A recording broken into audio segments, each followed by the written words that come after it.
Welcome to part 1 in a series of videos about the Hivers. I initially wanted this to be a single video, but there's so much to talk about and I didn't want to end up rushing the script to get it all done in a timely manner. This time, we'll be looking at various theories as to the origins of the Hive. If you enjoy this video, I'd appreciate you liking it and subscribing for more Kenshi lore content and discussions.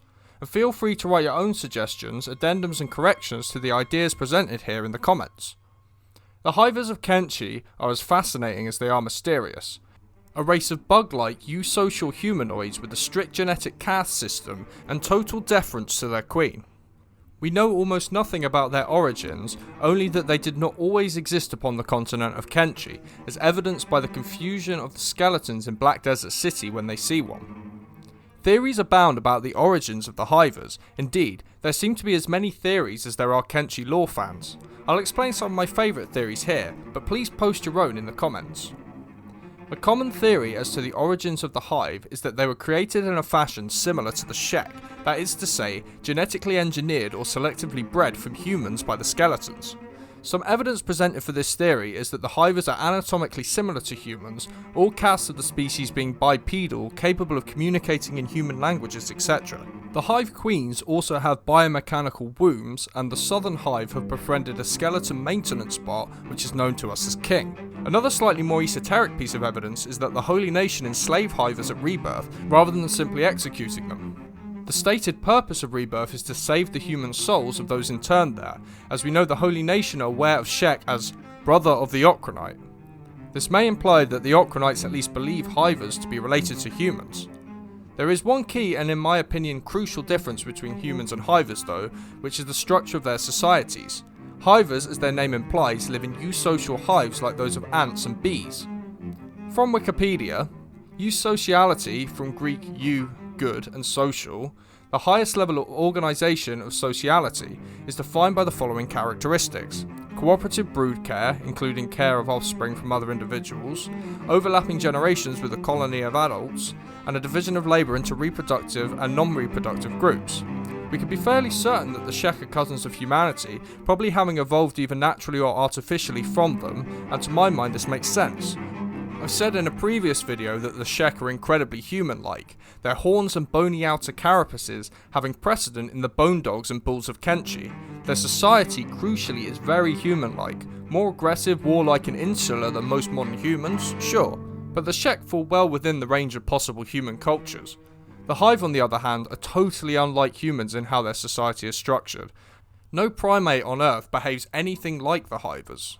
In fact, I until recently believed this to be an open and shut case, since as far as I knew, no mammal species exhibited eusociality, and I believe it to be outside the range of possible societal structures for mammals due to our personal attachment to our offspring. This was until a discussion with Sephiroth de Winter, whose channel I'll link in the description. Going down this exact line of reasoning, they pointed out to me the existence of the African naked mole rat. These rodents exhibit eusociality, with a single reproductive active queen, 1 to 3 reproductive males, and non-productive colony members engaged in cooperative brood care and tunnel building. There is also a caste called the Dispersers who are born with extra fat deposits, allowing them to leave the colony to breed with the queens of other colonies to reduce inbreeding.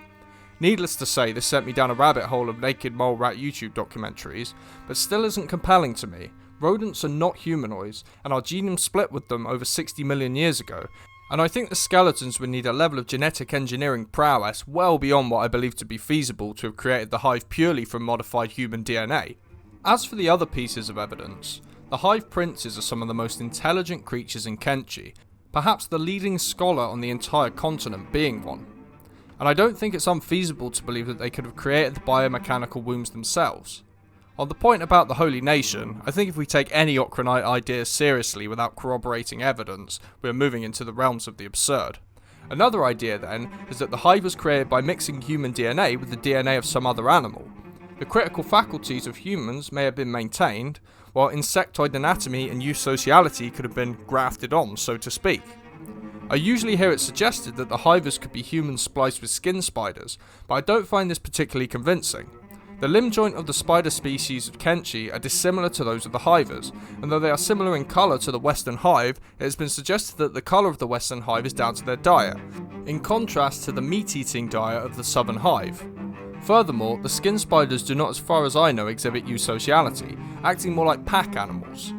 I think then that the Hivers are not from the same evolutionary family as humans at all.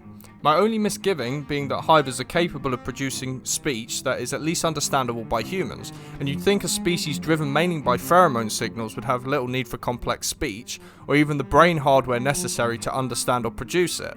However, this isn't exactly unusual for sci-fi races, and it's often difficult to know how much real-world logic to apply to fantasy games. To me, a much more interesting idea is that the hive is native to the planet. We know that the First Empire had space-age technology, and without getting too into another topic, I think that either the hive was from another planet, possibly that which the moon of Kenshi orbits, or the humans were from another planet, possibly Earth in the far future, or the skeletons came to Kenshi and created the humans.